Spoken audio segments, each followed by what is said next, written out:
موضوع الدرس کی عظمت کتاب اللہ سورۃ المزمل تفسیر ابن کثیر۔ الحمد للہ رب العالمین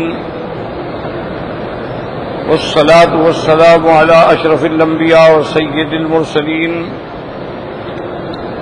سیدنا محمد وعلی آلہ واصحابہ اجمعین۔ اللهم صل على سيدنا محمد وعلى آل سيدنا محمد كما صليت على إبراهيم وعلى آل إبراهيم في العالمين إنك حميد مجيد۔ أعوذ بالله من الشيطان الرجيم، بسم الله الرحمن الرحيم۔ يا أيها المزمل قم الليل إلا قليلا نصفه أو انقص منه قليلا أو زد عليه ورتل القرآن ترتيلا إنا سنلقي عليك قولا ثقيلا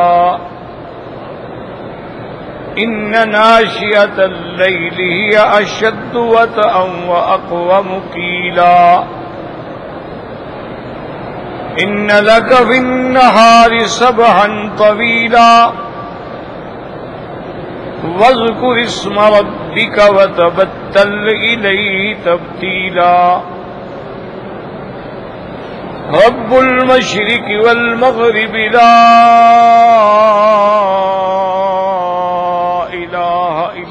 هو فاتخذه وکیلا۔ اللہ تبارک و تعالی نے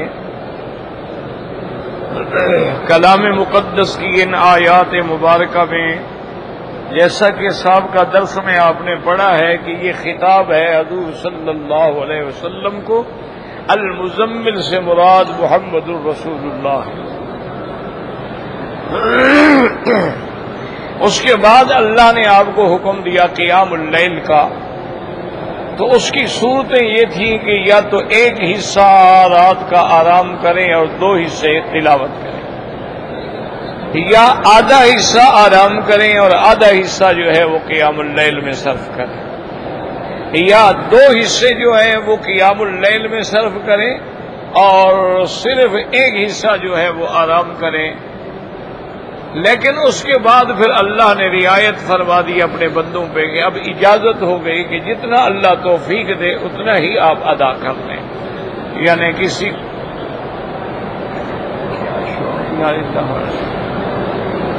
لا حول ولا قوة الا بالله۔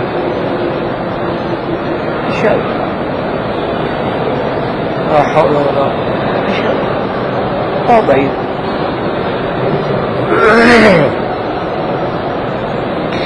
اور یہ بھی مسئلہ حل ہو گیا کہ ابتدا کے اندر جو ہے وہ تہجد جو ہے واجب تھی اللہ کے نبی پاک پر بھی اور امت پہ بھی۔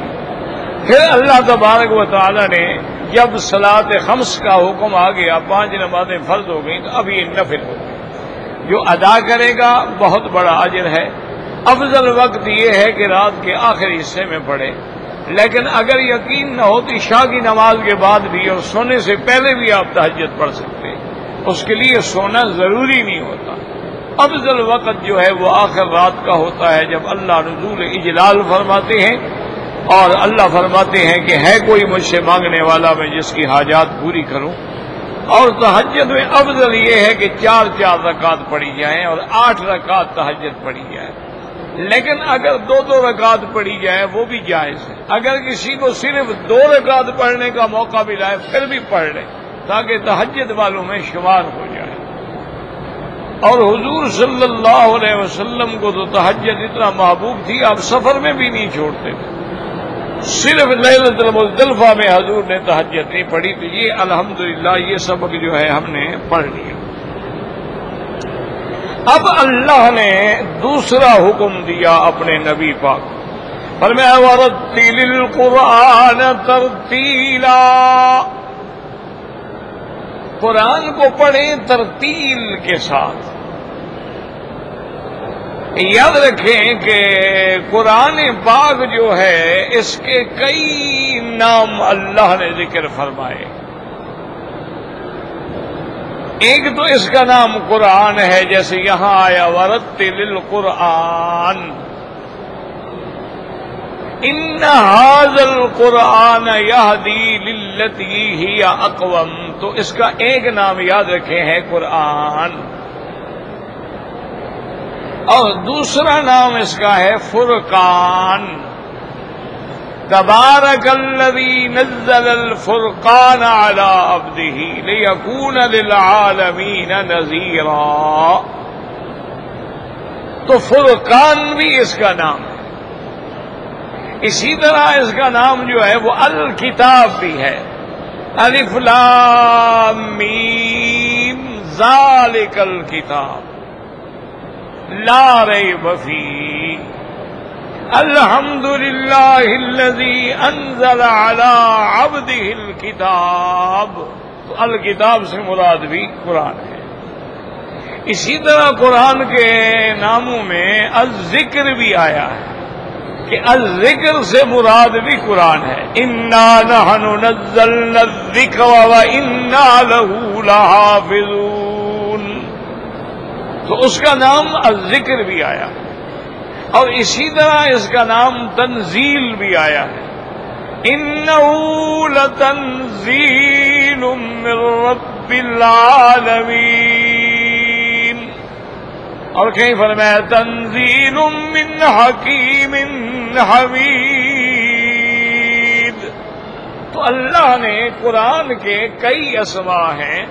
قرآن کو قرآن کیوں کہا جاتا ہے سمجھیں.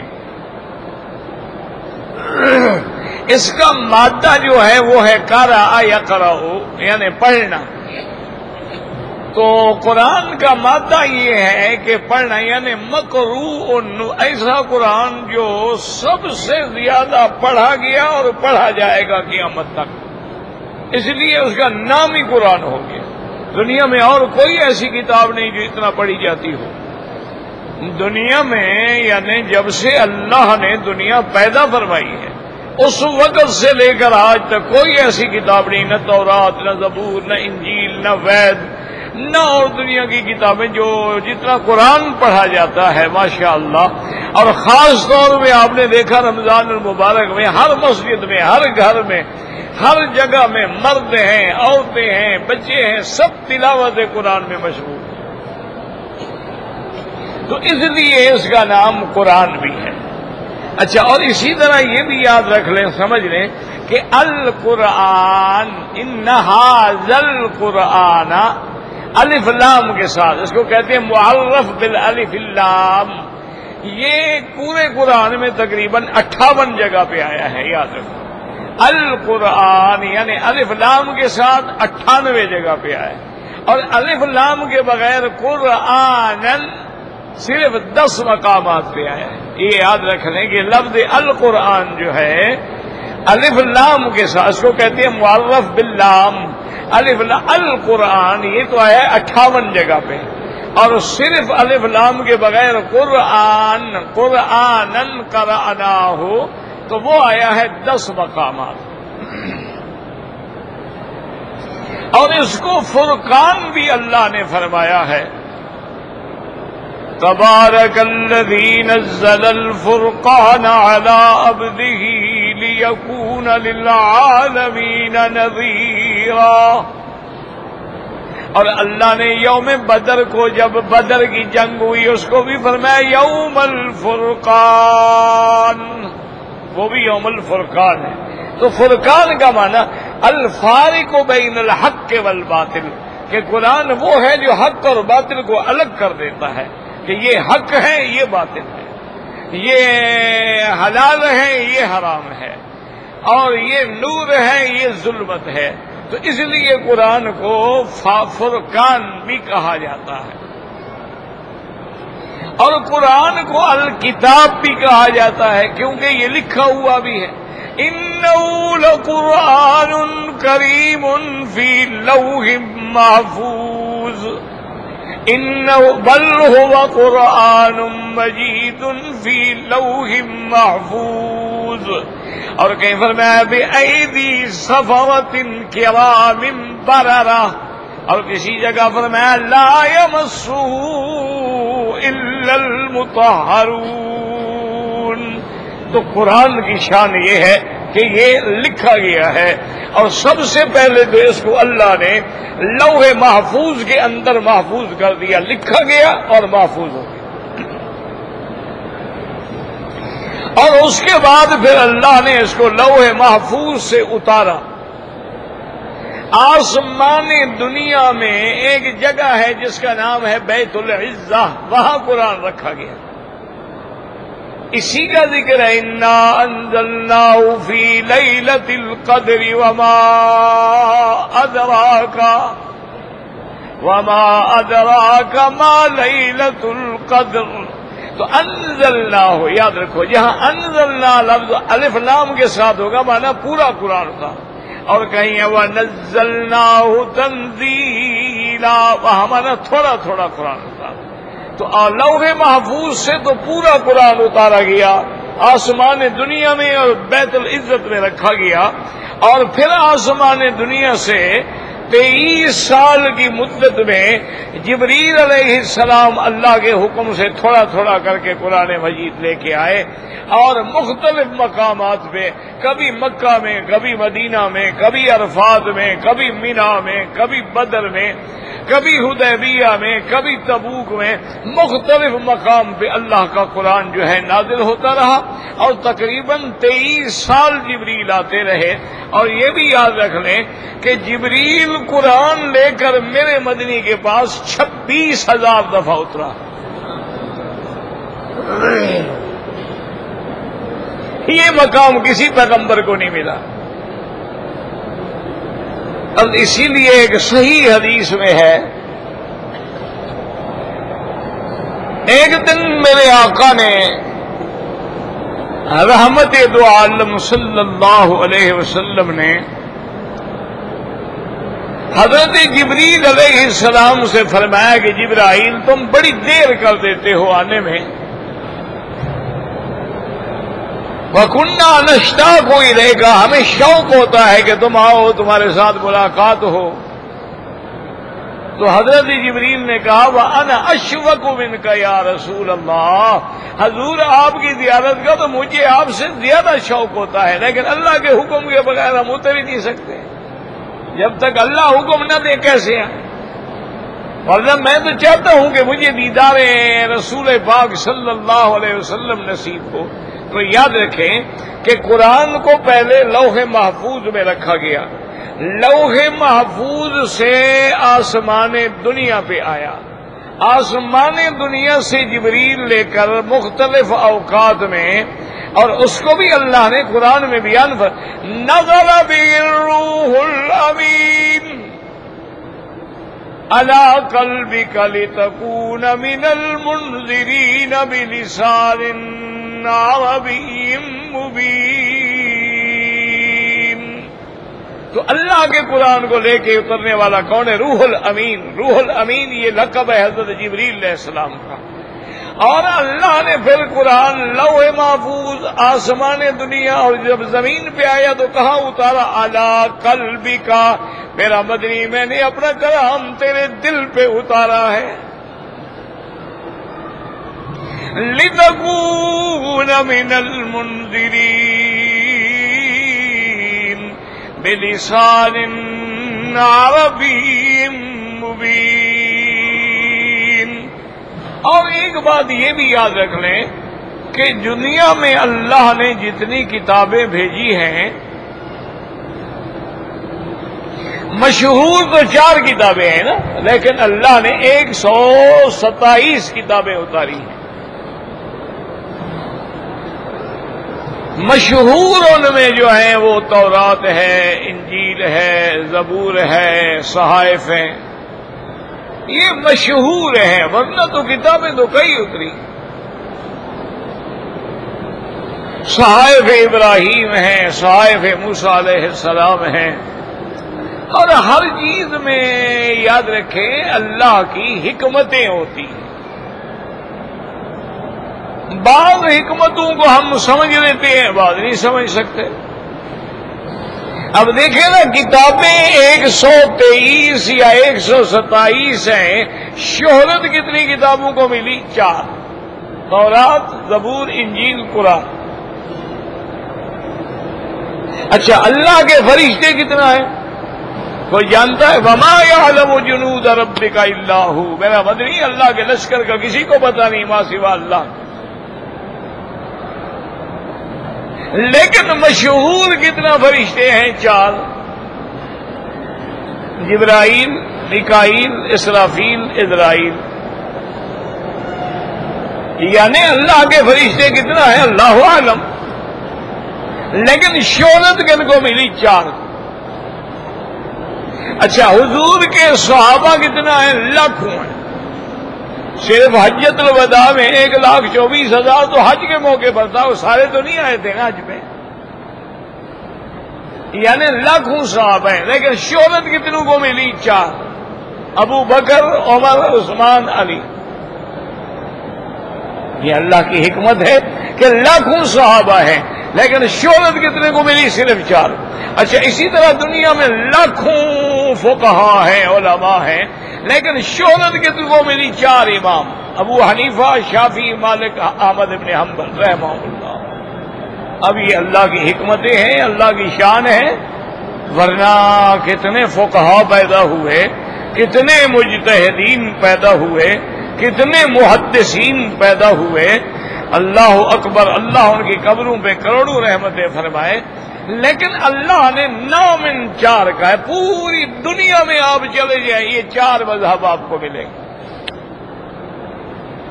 یا حنفی ہوں گے، یا شافعی ہوں گے، یا مالکی ہوں گے، یا حنبلی ہوں گے. اچھا، اسی طرح خدا کی قدرت ہے. طبقات ہیں جو کتابوں کے، وہ بھی صرف 4 ہیں. طبقات حنفیہ، مالکیہ، شافعیہ، حنبلیہ، اور 5واں کوئی نہیں. تو یہ اللہ تعالی کی شان ہوتی ہے، وہ جس کو شان دینے پہ آئے ہیں. اچھا، اب جو بات میں نے سمجھانی ہے اچھی طرح سمجھ لیں کہ باقی جتنی کتابیں ہیں وہ کتاب اللہ تو ہیں، لیکن وہ کلام اللہ نہیں ہے. اچھی طرح بات کو دماغ میں رکھیں، اللہ کرے کہ سمجھ آ جائے بات. یعنی تورات جو ہے اس کو آپ یہ کہہ سکتے ہیں کتاب اللہ ہے، اللہ کی کتاب ہے. کلام تو وہ ہوتا ہے نا جو متکلم خود کلام کرے، وہ ہے کلام. وہ تو اللہ نے موسیٰ علیہ السلام کو کتاب دے دی، الواح دے دی ہے، تو کتاب ہے، کلام تو نہیں ہے. یہ شان صرف قرآن کی ہے کہ اللہ نے قرآن خود جبریل پہ پڑھا ہے، اور جبریل نے محمد الرسول اللہ پہ پڑھا ہے. اسی لیے علماء فرماتے ہیں کہ قرآن سے برکت پکڑو، قرآن سے ہدایت پکڑو، قرآن سے اصلاح پکڑو. اس کی وجہ یہ ہے کہ گویا یہ اللہ کے اندر سے نکلا ہے، اللہ کا کلام ہے نا، اللہ نے کلام فرمایا ہے. اچھا، یہی وجہ ہے کہ ساری کتابیں ختم ہو گئی لیکن قرآن کی قیامت تک ختم نہیں ہوگا، کیونکہ اللہ کا کلام ہے. اللہ کی صفت کی، اللہ کی ذات پر بھی فنا نہیں، اس کے کلام پر بھی فنا نہیں، وہ بھی قیامت تک رہے گا. اب باقی کتابیں نہیں ملتی ہیں، نہ تورات ہے، نہ انجیل ہے. یہ جتنا موجود ہے وہ بھی صحیح نہیں ہے، وہ تو ایسے لوگوں نے لکھی ہوئی ہے، دلیل ان کے پاس کوئی نہیں ہے.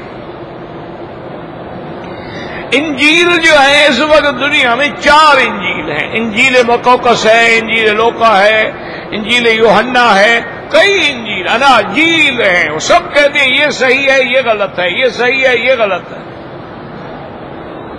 لیکن اللہ کا قرآن ایسا محفوظ ہے کہ جس کے زبر زیر میں بھی فرق نہیں آ سکتا. تو یہ شرف جو ہے صرف اللہ کے قرآن کو ملا. اور اسی طرح یاد رکھیں کہ بہت بڑے اولیاء اللہ میں سے ایک بزرگ گزرے ہیں، بہت بڑے عالم بھی تھے اور اللہ کے ولی بھی. انہوں نے فرمایا کہ یوں مثال سمجھ لو کہ یہ گویا دنیا جو ہے نا یہ ایک جہنم ہے. اچھا اس سے نجات کا کیا طریقہ ہے؟ انہوں نے کہا اس سے نجات کا کوئی رستہ نہیں، بھاگنے کا تو رستہ ہے نہیں. ایک رسی ہے، اس رسی کو پکڑ کے جو لٹک جائے گا وہ اوپر کھینچ لیں گے، وہ بچ جائے گا. جیسے خدا نہ خاصا گھر میں آگ ہو نا، اوپر سے ہیلی کاپٹر کے ذریعے نکالتے ہیں نا. اور وہ رسی کیا ہے؟ اللہ کا قرآن ہے، وَاعْتَصِمُوا بِحَبْلِ اللَّهِ جَمِيعًا. اللہ نے فرمایا کہ تم مضبوطی سے اس رسی کو پکڑ لو، اس کو پکڑو گے تو جہنم سے بچ جاؤ، اور اس کو نہیں پکڑو گے تو پھر جہنم ہی ٹھکانہ ہو. تو اللہ تعالی کے قرآن کی عظمتیں اور اللہ کے قرآن کی شان یہ ہے کہ حافظ قرآن جو ہیں قیامت والے دن اللہ حافظ قرآن کو فرمائیں گے بھی تم اپنے خاندان میں سے 10 آدمیوں کی شفاعت کر سکتے ہو. الذین وجبت لہم النار، جن کو جہنم کے پروانے مل گئے ہوں گے. حافظ کہے گا اللہ چھوڑ دے، تو حافظ شفاعت بھی کرے گا. اور اسی لیے اولیاء اللہ نے فرمایا ہے کہ جس کے سینے میں اللہ کا قرآن ہو وہ اپنے آپ کو حقیر سمجھے اور دوسرے کو بڑا آدمی سمجھے. جی خان صاحب ہیں، جی چودھری صاحب ہیں، جی سردار صاحب ہیں جی، اور اپنی ذلت کا اظہار کرے، ان کے آگے کھڑا ہو جائے. پر میں اس نے اللہ کے کلام کی توہین کی ہے کہ اللہ نے اپنا کلام تیرے سینے میں رکھا ہے، تم اس کی توہین کر رہے ہو. تم سے بڑا آدمی کون ہو سکتا ہے جس کے سینے میں اللہ کا قرآن ہو؟ سب سے بڑے آدمی تو تم ہو. تم اپنے آپ کو کیوں ذلت کے آگے شکار کرو؟ تو اس لیے اللہ نے یہاں حکم دیا میرے مدنی کو کہ وَرَتِّلْ. اب سمجھو ترتیل کا کیا مطلب.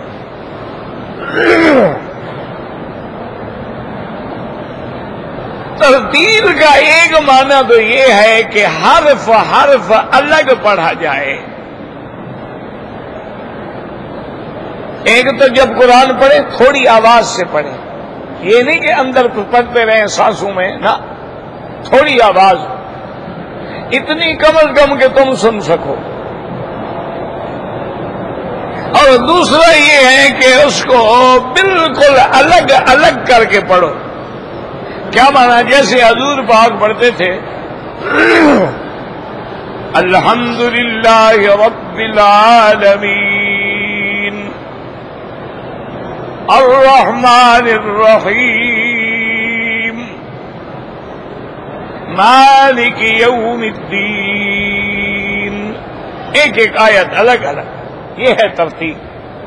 یہاں دیکھتے ہیں نا جیسے امام قرآن پڑھتے ہیں، نماز پڑھتے ہیں، کیسے لطف آتا ہے کہ وہ ترتیل میں پڑھ رہے ہوتے ہیں کہ ایک ایک آیت جو ہے وہ سمجھ آئے. اسی لیے ہماری نمازیں جو ہے ان میں حلاوت نہیں ہے کہ اس میں ہم قرآن میں ترتیل کا خیال ہی نہیں کرتے. ایک ہی سانس میں ساری آیتیں پڑھ ڈالیں گے. تو ایک ایک آیت کر کے پڑھنا. بسم اللہ الرحمن الرحیم، پھر سانس روک نکالیں. الحمدللہ رب العالمین. اب یہاں سانس نکال لیں. الرحمن الرحیم، سانس نکال. اور دوسری ترتیل کا معنی یہ ہوتا ہے کہ حروف کو اس کے مخارج کے مطابق صحیح انداز میں ادا کیا جائے. اب مثلا دیکھیں نا جی، دال، ضاد، ضاد، یہ تقریباً ملتے جلتے حرف ہیں. لیکن اگر تم نے مثلا غیر المغضوب علیہم ولا الضالین کو ولا الضالین پڑھ لیا تو کافر ہو جاؤ گے.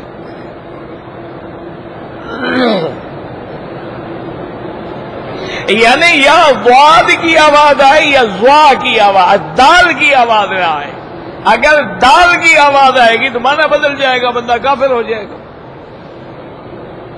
اسی طرح شد اور مد کا بھی خیال کرے کہ کس جگہ شد ہے کس جگہ مد ہے. والسماء بنيناها، تو اب والسماء وہ مد ہے، اس کا بھی خیال کریں. اور تیسری چیز جو ہے علماء نے لکھا ہے کہ مخارج کا خیال کرے، الگ الگ آیات کر کے پڑھے، اور زبر زیر کا بھی خیال کرے. کیا معنی؟ صراط الذین انعمت علیہم، ان کا راستہ جن پر تیرا انعام ہے، تے کی زبر ہے. صراط الذین انعمت علیہم. اگر یہاں کوئی آدمی نعوذ باللہ پیش پڑھ لے انعمت علیہم تو کافر ہو جائے گا. یعنی ان کا راستہ جن پہ میں نے انعام کیا پھر تو کافر ہو گیا آدمی. اس لیے ہمیشہ زبر زیر پیش کا بھی خیال رکھیں. اسی طرح جن آیات میں وقف ہے وقف کا بھی خیال رکھیں. جہاں سکتا ہے وہاں سکتے کا بھی. کلا بل ران علی قلوبہم، تو یہاں سکتا. فانطلقا حتی اذا رکبا فی السفینۃ خرقا. تو سکتا جہاں ہو یا وقف جہاں ہو وہاں بھی خیال رکھیں. اور دوسرا ایسا نہ کرے کہ بعض اوقات ایک چھوٹی سی غلطی سے بالکل قرآن کا ترجمہ بدل جاتا ہے. اب تو آپ کے لیے بڑی آسانی ہے الحمدللہ، اللہ جزائے خیر دے، کہ قرآن جو جدید چھاپے جا رہے ہیں ان میں ہر رکوع موجود ہے، وقف موجود ہے، سکتہ موجود ہے، سجدے کی علامت موجود ہے، مد کی علامت موجود ہے، شد کی علامت موجود ہے. اب تو صرف یہ ہے کہ بس غور کرنے کی ضرورت ہے. اور تیسرا آداب قرآن میں یہ بھی شامل ہے کہ آدمی باوضو ہو اور رخ قبلے کی طرف ہو، قرآن اونچی جگہ پر.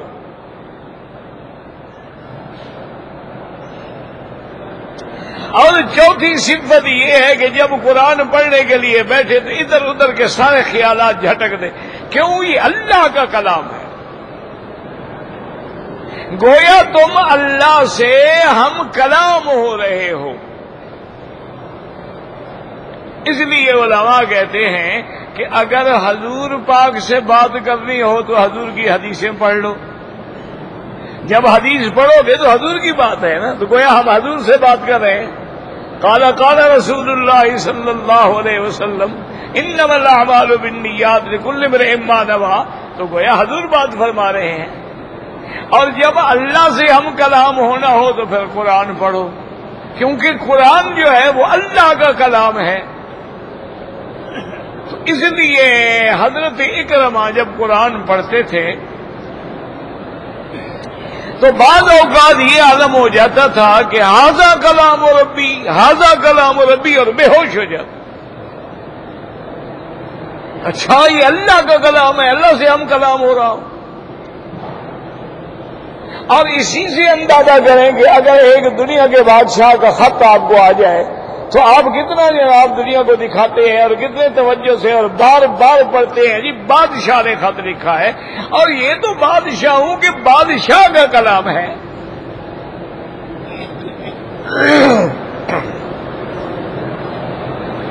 اس لیے اللہ تبارک و تعالی نے حضور کو حکم دیا کہ قرآن کو ترتیل سے ادا کر. ایک رات حضور صلی اللہ علیہ وسلم مسجد نبوی میں تشریف لے آئے. سیدنا ابو بکر صدیق رضی اللہ تعالی عنہ کھڑے ہوئے تہجد پڑھ رہے تھے. اور قرآن مجید بالکل آہستہ آہستہ آہستہ پڑھ رہے تھے. حضور پاک آگے تشریف لے گئے تو دیکھا کہ حضرت عمر کھڑے ہیں تہجد پڑھ رہے ہیں اور قرآن پورے زور سے پڑھ رہے ہیں. صبح کی نماز کے بعد حضور نے بلایا اور فرمایا مررت بک یا ابی بکر، ابو بکر میرا گزر ہوا تم پر، تم تہجد پڑھ رہے تھے، بڑا آہستہ آہستہ پڑھ رہے تھے، کیا وجہ تھی؟ انہوں نے کہا یا رسول اللہ میں نے اللہ کو سنانا تھا، اللہ تو آہستہ بھی سنتے ہیں زور سے بھی سنتے ہیں. حضور نے فرمایا اچھا ٹھیک ہے. ہم فرمایا عمر تم کیوں زور زور سے پڑھ رہے تھے؟ تو آپ نے فرمایا انی اوقظ النعمان واطرد الشیطان، میں شیطان کو بھگا رہا تھا اور سوئے ہوں کو جگا رہا تھا. جو سوئے ہوئے جاگ جاؤ، اور میں جتنی دور سے پڑھوں گا شیطان بھاگے گا. تو آپ نے فرمایا کہ اخفض قلیلا وارفع قلیلا. آپ نے فرمایا ابو بکر تم اپنی آواز کو تھوڑا اونچا کرو اور عمر تم تھوڑا نیچے کرو. مقصد ہے اعتدال میں رہو، اتنا زور سے بھی نہ پڑھو کہ دوسرے کی عبادت میں خلل آ جائے، اور اتنا آہستہ بھی نہ پڑھو کہ تمہارے لفظ سمجھ ہی نہ آئے، پتہ ہی نہ لگے کہ میں کیا پڑھ رہا ہوں. اس لیے اللہ نے آداب بتلائے ہیں اپنے کلام کے، اور فرمایا وَرَتِّلِ الْقُرْآنَ تَرْتِیلًا. اور حضور نے فرمایا کہ قیامت والے دن حافظ قرآن کے والدین کو اللہ تبارک و تعالی جنت کے تاج پہنائیں گے، حکم دیں گے ملائکہ کو اس کے والدین کے سر پہ تاج رکھ لو، انہوں نے محنت کی اور اپنے بچے کو میرا کلام یاد کرایا، میرا قرآن یاد کرایا، محنت کرتے رہے، خدمت کرتے رہے، نگرانی کرتے رہے. حضور نے فرمایا وہ تاج ایسے ہوں گے اگر ان کا ایک موتی آج دنیا میں اللہ ظاہر کر دیں تو سورج بھی بے نور ہو جائے گا. اس لیے فرمایا وَرَتِّلِ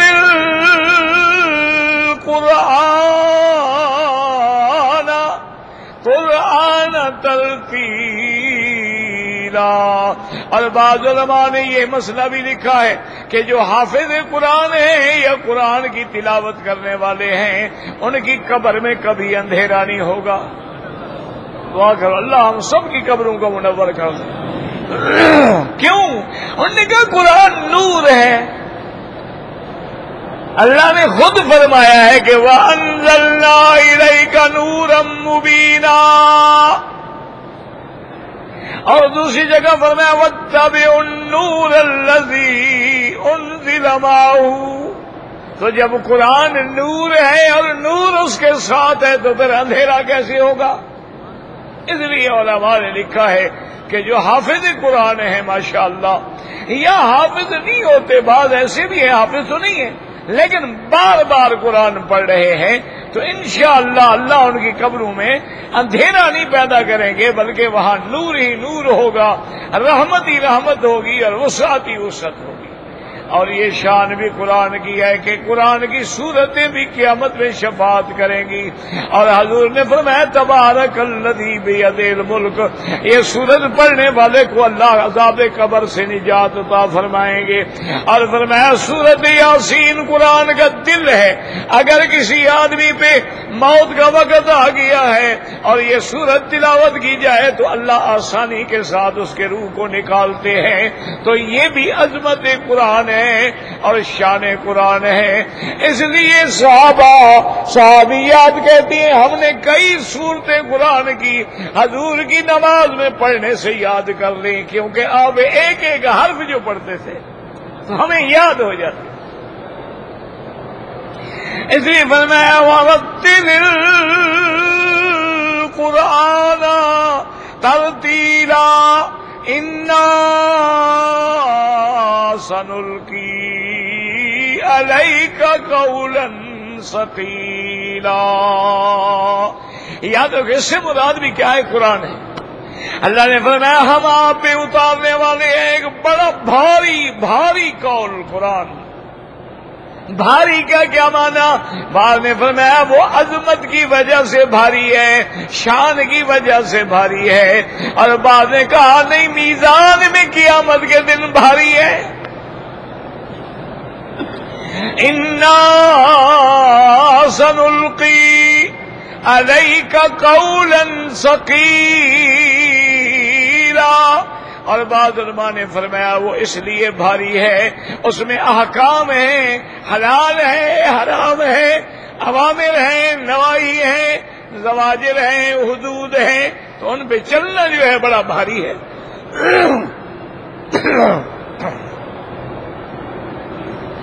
اور بعض علماء فرماتی ہیں کہ ثقیلن کا معنی یہ ہے اللہ کے قرآن کے اندر، وحی کے اندر ایک مانوی شکل بھی ہوتا تھا۔ حضور اگر اونٹنی پہ بیٹھتے اور قرآن نازل ہوتا تو اونٹنی گردن گرا دیتی تھی اور ہل نہیں سکتی۔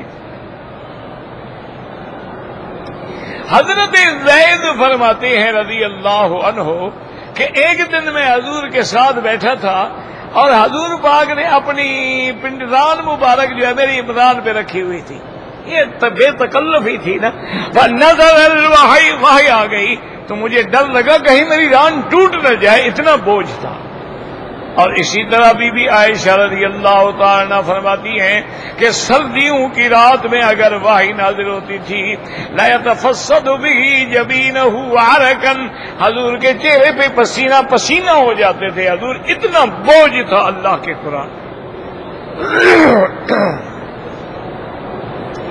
یاد رکھیں کہ یہ بوجھ جو ہے حسی بھی ہوتا ہے، مانوی بھی ہوتا ہے۔ جیسے ہمارے ہاں بھی محاورات میں اور جی آپ کی بات ہمارے لیے بڑا وزن رکھتی ہے، تو وزن کا کیا معنی ہوتا ہے؟ یعنی ہمیں احترام ہے اس کا۔ تو بعض حصن بھی کیونکہ حضور پاک پر جب بھی وحی آتی آپ پسینہ ہو جاتے۔ حضور صلی اللہ علیہ وسلم اگر کسی سواری پہ سوار ہیں تو وہ سواری اونٹنی گردن جھکا لیتی تو حقیقی بوجھ بھی ہے، اس لیے اللہ نے فرمایا میرا مدنی انا سنلقی علیک قولا ثقیلا، اور اس کے اتارنے سے پہلے اللہ نے اپنے نبی کو تیار کیا ہے۔ دعا کریں کہ ہمیں بھی صحیح معنوں میں قرآن پڑھنے کی توفیق ہو۔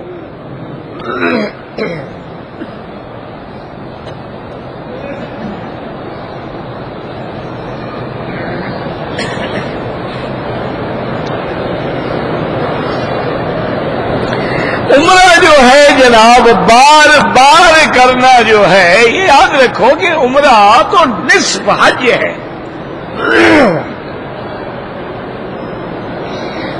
اور اسی طرح ایک حدیث میں ہے کہ العمرۃ الی العمرۃ کفارۃ لما بینہما، ایک عمرہ کیا پھر 15 دن بعد یا مہینے بعد عمرہ، تو درمیان میں مدت جو ہے اللہ اس کے گناہوں کا کفارہ بنا دیتے۔ اور ایک حدیث میں ہے کہ بار بار حج کریں اور بار بار عمرہ کریں تو اللہ دو چیزوں کو مٹا دیتے ہیں، گناہوں کو بھی مٹا دیتے ہیں اور غریبی کو بھی مٹا دیتے ہیں۔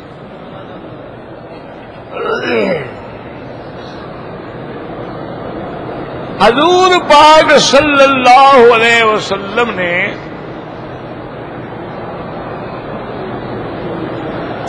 امام ابو حنیفہ رحمت اللہ علیہ کے بارے میں کوئی پیشین گوئی نہیں فرمائی،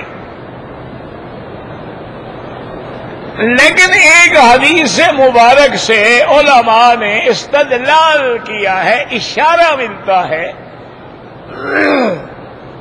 کہ آپ نے فرمایا کہ لو کانت الدین فی الثریا لینالہ رجال من فارس او رجل من فارس،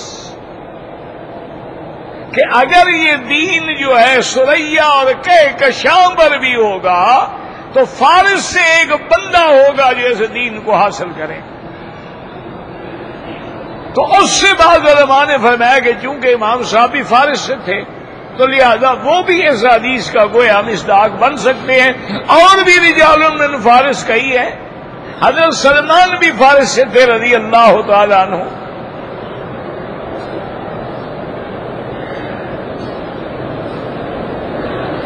کہتے جی کہ یہ سلسلے جو بنے ہوئے ہیں، نقش بندیہ ہے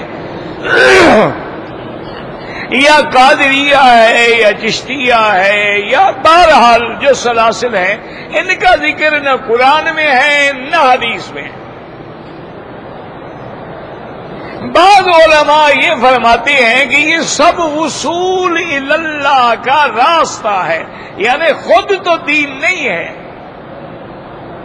لیکن دین تک پہنچانے والی چیز ہے، یعنی اللہ کے وصول کا ایک ذریعہ ہے، اور مختلف علماء نے اس کے مختلف طریقے علاج کیے، جیسے کہ دنیا میں کوئی ڈاکٹری علاج کرتا ہے، کوئی ہومیوپیتھی علاج کرتا ہے، کوئی آیورویدک کا علاج کرتا ہے، کوئی آٹوپنکچر سے علاج کرتا ہے، کوئی پریشر پوائنٹ سے علاج کرتا ہے، تو یہ روحانی بیماریوں کے علاج کے لیے بزرگوں نے طریقے بنائے تھے، ورنہ نہ اس کا ذکر قرآن میں ہے نہ حدیث میں۔ اور اس کی وجہ بھی تھی، یاد رکھو کہ جب سرکار دو عالم کا زمانہ تھا تو پھر کسی سلسلے کی یا کسی محنت کی وہ تو چہرے پہ نبوت پڑی اور ساری منزلیں طے ہو گئیں، بس حضور کے ہاتھ میں ہاتھ آیا اور بندہ صحابی بن گیا، بات ختم ہو گئی، اس کو محنت کی کیا ضرورت تھی؟ پھر تابعین نے صحابہ کو دیکھا، جنہوں نے حضور کو دیکھا تھا، وہاں بھی مسئلہ بڑا آسان تھا۔ اب جب زمانہ دور ہوتا گیا تو اب علماء اور بزرگ، جیسے حضور کے زمانے میں بخاری شریف تھی، حضور کے زمانے میں ترمذی شریف یا مسلم شریف یا سیاستہ کی کوئی کتاب تھی؟ اچھا، اسی طرح حضور کے زمانے میں فقہ حنفی، فقہ شافی، فقہ مالکی، فقہ حنبلی کوئی موجود تھی؟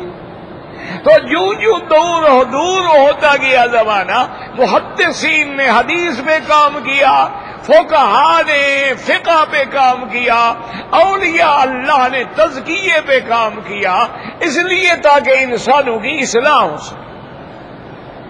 اور ہمارے لیے سب سے بڑی علامت یہ ہے کہ اگر سلسلہ حضور کی سنت کے مطابق ہے الحمدللہ، مخالف ہے تو چھوڑ دو۔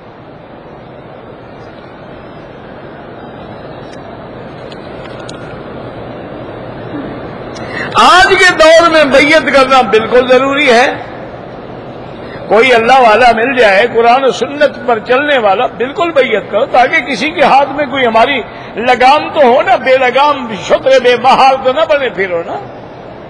استاد کے بغیر کے علم آتا ہے؟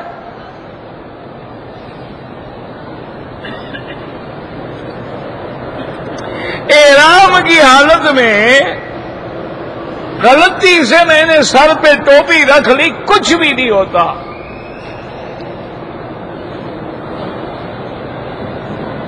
کہتے ہیں کہ جو لوگ حجر اسود پہ بوسہ دینے کے لیے آتے ہیں، ان کے ہاتھ میں یا بغل میں جوتی بھی ہوتی ہے، کوئی حرج نہیں، رکھیں تو پھر ملتی نہیں، کہاں جائیں؟ کوئی حرج نہیں ہے، ادب کریں، بس اس کو مس نہ کریں، کپڑے میں لپیٹ کے رکھیں، بس کوئی حرج نہیں۔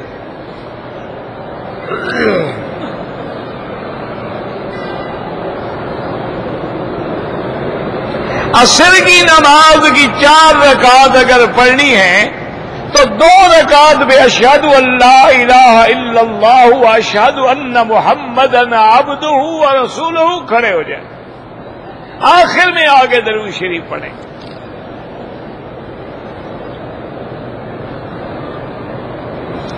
عمرہ کر کے پاکستان،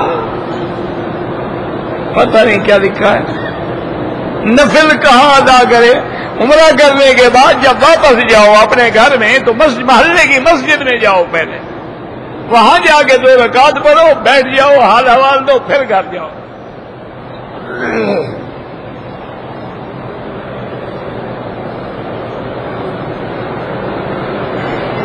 اگر ایک آدمی عمرے پہ آیا ہے اور مدینہ منورہ نہیں گیا، عمرہ اس کا ٹھیک ہے، مدینہ منورہ جانا عمرے میں شامل نہیں ہے، وہ الگ زیارت ہے، الگ فضیلت ہے۔ ویسے دعا کرو اللہ کسی کو محروم نہ کرے، اللہ سب کو نصیب کرے، لیکن اس کے عمرے میں کوئی حرج نہیں۔ ایک آدمی حج کر کے چلا گیا، مدینہ پاک نہیں گیا، کوئی حرج نہیں۔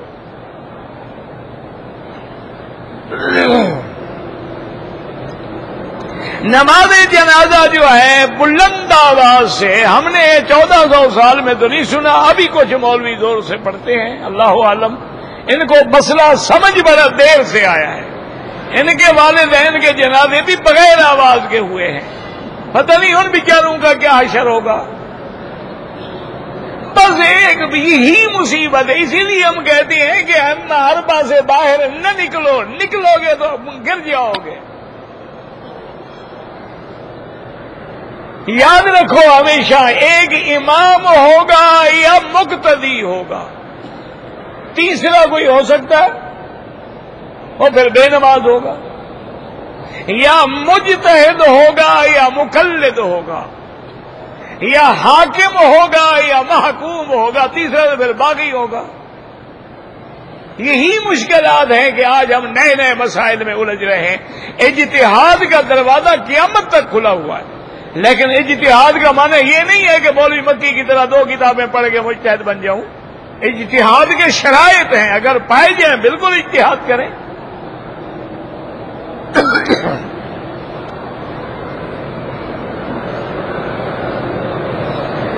میں نے مسجد نبوی میں جوتیاں جہاں رکھی تھی وہاں سے جوتی لے لی، کیوں بھائی؟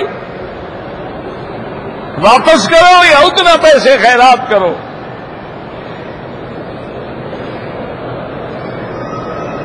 حضور صلی اللہ علیہ وسلم روضہ مبارک میں تہجد پڑھتے ہیں، اللہ اعلم، لیکن ایک صحیح حدیث ہے جو سیاہ ستہ کی حدیث ہے۔ حضور پاک نے فرمایا کہ لیلۃ المعراج میں جب براق پہ جا رہا تھا تو میری براق جو ہے ایک سرخ رنگ کے بڑے ٹیلے کے ساتھ گزری، میں نے وہاں قبر دیکھی تو مجھے جبریل علیہ السلام نے فرمایا کہ یہ تمہارے بھائی موسیٰ علیہ السلام کی قبر ہے۔ تو فرماتی ہے کہ میں نے دیکھا وہو قائم یصلی فی قبرہ، وہ قبر میں کھڑے ہو کے نماز پڑھ رہے تھے۔ تو اگر موسیٰ علیہ السلام پڑھ سکتے ہیں تو پھر حضور بھی پڑھ سکتے ہیں۔ باقی حدیث میں جو ملا ہے وہ یہ ہے، اپنی طرف سے کچھ نہ بنائیں۔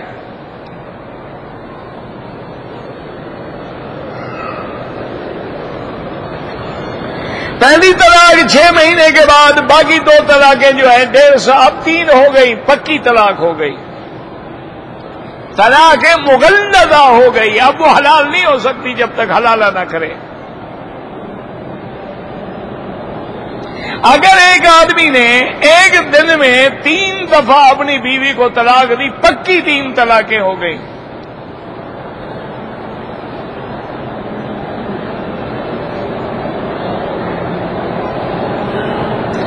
بعض مسجدیں ہیں جو صحابہ کے نام سے ہیں، ٹھیک ہے، وہاں کسی صحابی نے نماز پڑھی ہوگی یا وہاں کسی صحابی نے قیام کیا ہوگا، کوئی بات نہیں۔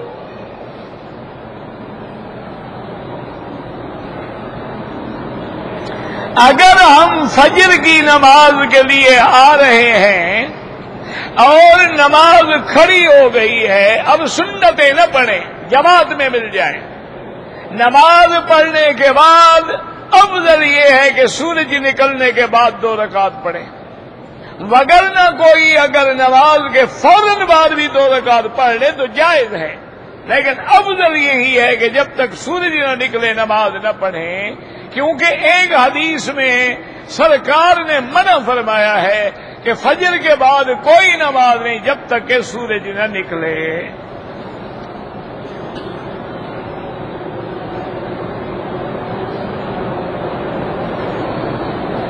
ہم مدینہ منورہ سے آئے ہیں، وہاں سے ہم نے احرام باندھ کے عمرہ کیا ہے، تو اب حج فرض ہو گیا؟ بالکل نہیں۔ حج زندگی میں ایک دفعہ فرض ہوتا ہے، وہ عمرہ کرنے سے فرض نہیں ہو جاتا۔ اور دوسرا، جب ہمیں یہاں رہنے کی اجازت ہی نہیں ہے تو حج کیسے فرض ہو گیا؟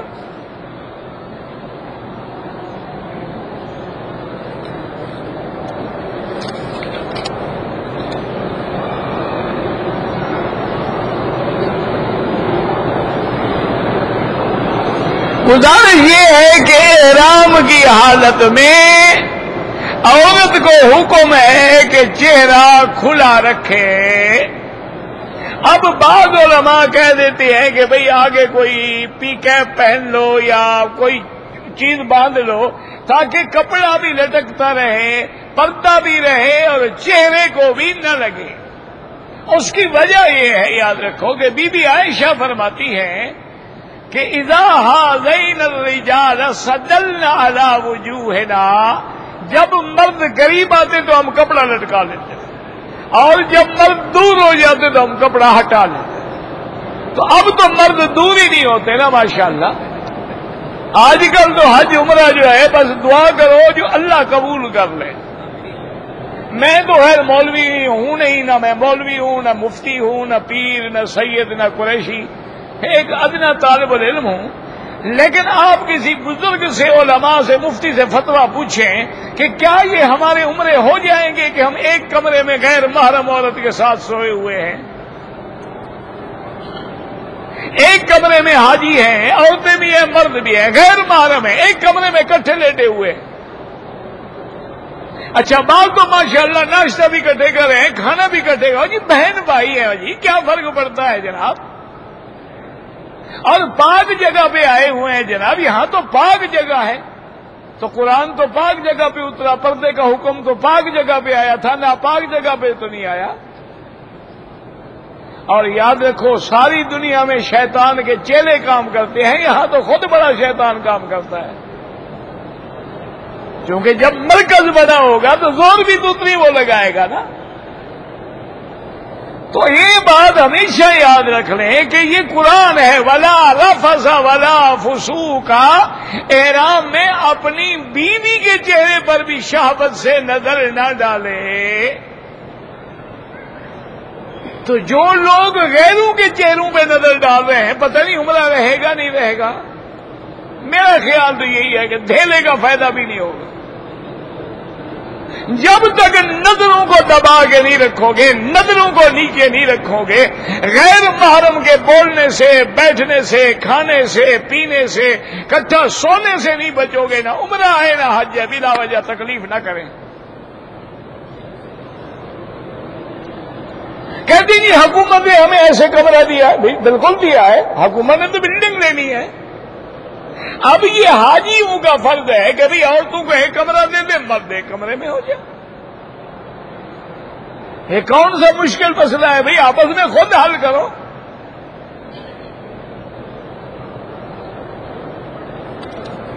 بہرحال ایک احتیاط ہے, ورنہ اس کا کوئی حکم نہیں ہے کہ آپ لازماً آگے کوئی چھتری باندھیں.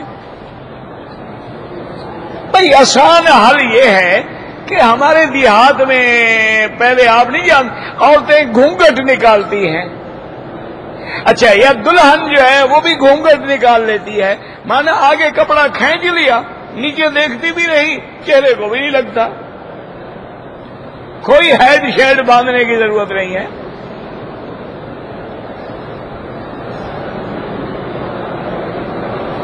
اگر جتنے سے میں نے عمرہ کیا ہے اور حج کروں, دم دینی ہوگی.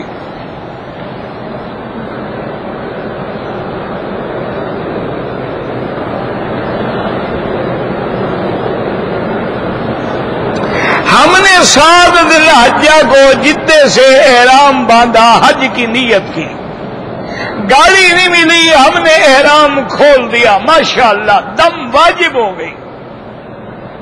پھر دوسرے دن ہم نے احرام باندھ کے عمرہ کہ وہ جو پہلا کھول دیا تھا اس میں تو دم ادا کرو. یہ اپنی مرضی ہے, احرام باندھ لو, کھول دو, باندھ لو, کھول دو, بچوں کا کھیل ہے. اگر ہمارا کوئی رشتہ دار فوت ہو گیا ہے, اس کے لیے حج یا عمرہ بالکل کریں.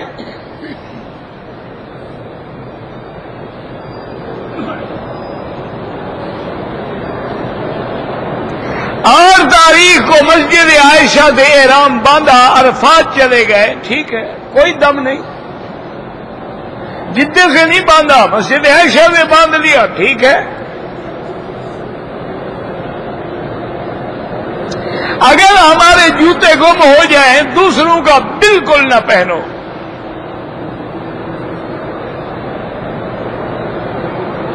اگر عرفات کا دن جو ہے وہ جمعہ کو آ جائے فضیلت ہے. حضور کا حج بھی جمعہ کے دن تھا، لیکن یہ نہیں ہے کہ وہ حج اکبر ہے اور باقی چھوٹے حج ہیں. یہ کیا بات ہے؟ یہ تو لوگوں نے بنا رکھا ہے. ثواب زیادہ ہوگا، فضیلت زیادہ ہوگی، شان زیادہ ہوگی.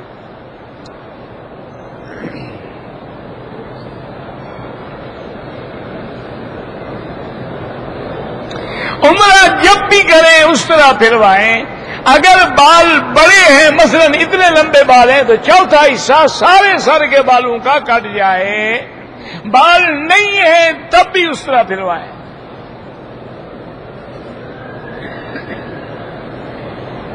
یحرفون مانے بدل دیتے تھے. رائنا کہتے رائنا.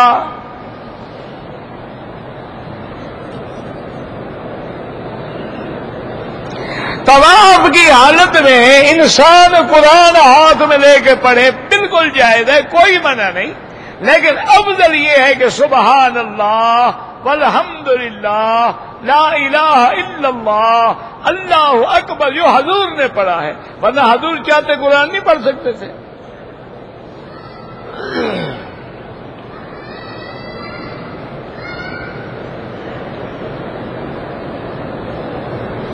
بچیوں کو حفظ کرانا قرآن بالکل جائز ہے، بڑی اچھی بات ہے. اگر بچی حافظہ ہوگی انشاءاللہ آگے اولادیں بھی صالح ہوں گی.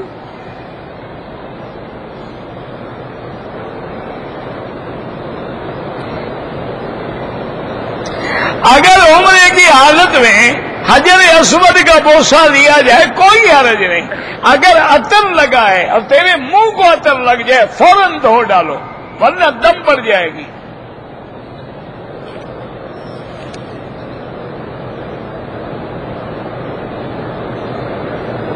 کہتے جی کہ یہاں تراویح یا نوافل میں اتحیات میں تھوڑا وقت دیتے ہیں. تمہیں پڑھنا نہیں آتا، وہ فصیح اللسان ہے، جلدی پڑھ لیتے ہیں.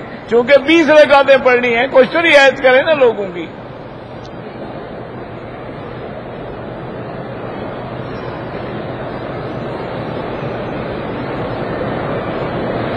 سورت کعب میں جو ہے کن لوگوں نے کہا تھا قبروں پہ مسجد بنائے؟ وہ مسلمان تھے. لَنَتَّخِذَنَّ عَلَيْهِمْ مَسْجِدًا، یہ کہنے والے کون تھے؟